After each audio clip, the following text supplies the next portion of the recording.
Breaking news factory काम करुथिबा श्रमिक हाथी आक्रमण रे गुरुतर।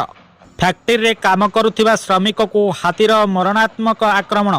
गुरुतर अवस्था ढेंकानाल मुख्य चिकित्सालय को स्थानांतरित। कामाख्यानगर ब्लॉक अंचल रे हाथी आतंक थमिबार ना नेउनाही।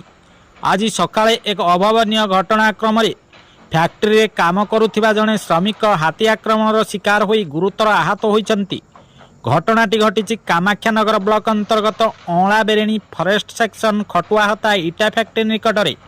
आहत श्रमिक जनक हेले बिजाडी ग्राम 60 वर्षीय रेंचा बेहेरा। सूचना अनुसार रेंचा सही इटा फैक्ट्री रे श्रमिक भाव में काम करुथिले। सबुदिन भली आज सकाळु से फैक्ट्री निकटस्थ जंगल को शौच पाई जाइथिबा समय हठात एक हाथी तांको आक्रमण करिथिला। हाथी आक्रमण रे तांकर दुईटी जाक गोड़र गभीर आघात लागिछि।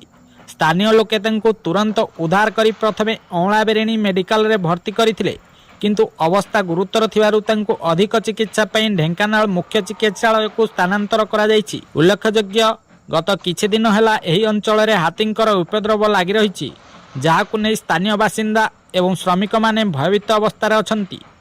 Bureau report Dhenkanal voice. कहलु किन मारला झाड़ा देथिले हटू झाड़ा देथिले साडू कोलीटा पड़े ना आडू हाथी आउची जानि पाइलानी तो गुडो दिटा माडे मुडा पकई पड़े ना